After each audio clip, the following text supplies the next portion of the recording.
हमारे चैनल को करें सब्सक्राइब, प्रेस करें बेल आइकन ताकि हर खबर सबसे पहले पहुंचे आपके पास।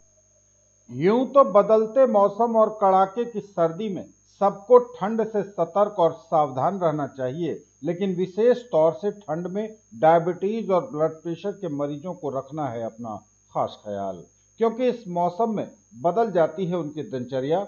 शुगर और बीपी के मरीजों को किन बातों का रखना चाहिए ध्यान, कैसी रखनी चाहिए अपनी दिनचर्या और कितना होना चाहिए परहेज, न्यूज टुडे के साथ खास बात में बता रहे हैं शहर के जाने माने डायबिटोलॉजिस्ट और global health care and research centre के मैनेजिंग डायरेक्टर डॉक्टर नवीन कुमार।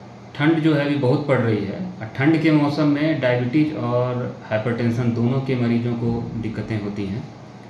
डायबिटीज़ वाले जो खास करके जो पुराने डायबिटिक हैं और जिनका डायबिटीज़ कंट्रोल नहीं है, शुगर अंडर कंट्रोल नहीं है, उनका शुगर बढ़ा हुआ रहता है, और वैसे मरीजों में न्यूरोपैथी के मामले आ जाते हैं। न्यूरोपैथी में क्या होता है कि हमारी नस जो है वो धीरे धीरे शुगर की वजह से जो है वो ख़राब होने लगती है, जिसमें लोगों को जो है सूनापन होता है, पता नहीं चलता है, ठंडा गर्म को वो डिस्क्रिमिनेट नहीं कर पाते हैं कि ठंडा है या गर्म है।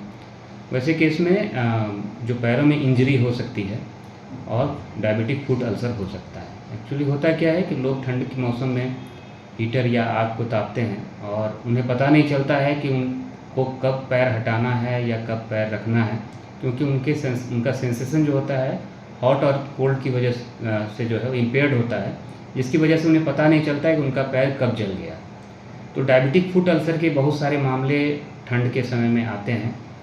तो डायबिटीज़ मरीज को तो सबसे पहले रेगुलर उनको चेकअप कराना चाहिए कि उनका शुगर किस तरह का जा रहा है, उनकी नसों की क्या स्थिति है, उनको न्यूरोपैथी का क्या स्टेटस है, क्या उनको न्यूरोपैथी डेवलप कर गई है, क्योंकि बहुत बार लोगों को पता नहीं चलता है कि उन्हें न्यूरोपैथी है और उसका वो सही तरीके से उपाय नहीं कर पाते हैं। तो डायबिटीज़ वाले मरीज को खास करके ठंड में जो है कभी भी खाली पैर नहीं रहना चाहिए और आग को सेकने से या तापने से बचना चाहिए, क्योंकि उसमें उनको घाव होने की संभावना रहेगी।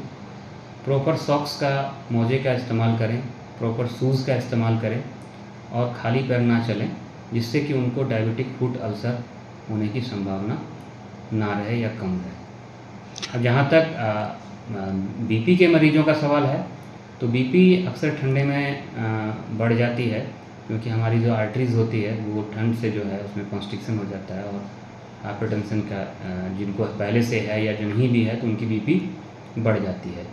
तो ऐसे मामले में जो है जिनको बीपी है या जिनको नहीं भी है, ओल्ड एज के मरीज़ हैं, वैसे मरीज़ को ठंड से बचना चाहिए और उनको रेगुलर बीपी का चेकअप कराना चाहिए। और उनकी बीपी अगर बढ़ी रहती है तो किसी भी चिकित्सक से सलाह लेकर के उनके लिए क्या प्रॉपर दवा है और किस तरह से रहना चाहिए, देखभाल करना चाहिए, वो समझना चाहिए।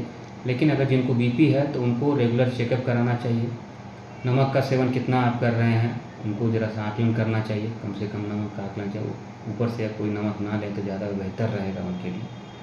तो डायबिटीज़ वाले और बीपी वाले को दोनों को ही जो है ठंड में बच के चलने की ज़रूरत है और रेगुलर चिकित्सीय सलाह उनको लेते रहना चाहिए। मीठा खाने की प्रवृत्ति इन दिनों ठंड में बढ़ जाती है, तो डायबिटीज़ के मरीजों को तो मीठा खाना नहीं है, तो वो क्या करें आखिरकार? मीठा तो जैसे हम लोग ग्लूकोज जो हो गया या जो हम लोग शुगर लेते हैं वो तो सिंपल शुगर है, और सिंपल शुगर डायबिटीज़ में बहुत जल्द ही शुगर को बढ़ा देता है। इसलिए कॉम्प्लेक्स कार्बोहाइड्रेट लेने के लिए हम लोग कहते हैं मीठा खाने से एकदम बचना चाहिए, ठीक ना।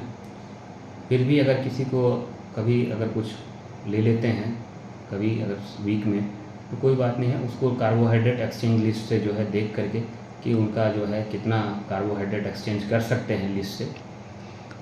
जो कार्बोहाइड्रेट परिवर्तन सूची होता है एक, जो उससे हम लोग कैलकुलेट करते हैं इसके बदले में, किसी चीज़ के बदले में कितना चीज़ वो दूसरा चीज़ खा सकते हैं। फल और सब्जियों को कितना शामिल करना चाहिए डॉक्टर साहब? फल और सब्जियों में तो कोई दिक्कत नहीं है।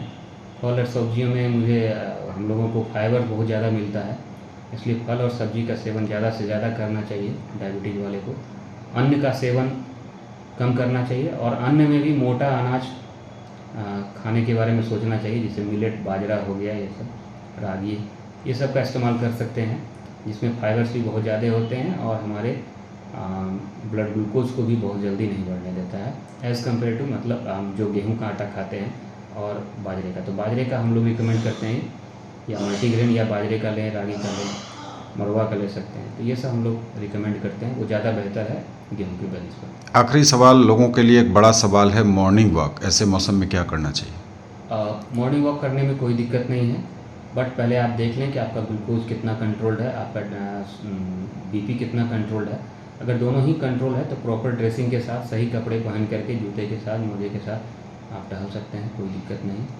थोड़ी देर से भी टहलने के लिए निकला जा सकता है? टहलने का कोई भी समय नहीं है, आप जिस समय मिले आप टहल सकते हैं, उसके लिए मॉर्निंग वॉक करने की ज़रूरत नहीं है।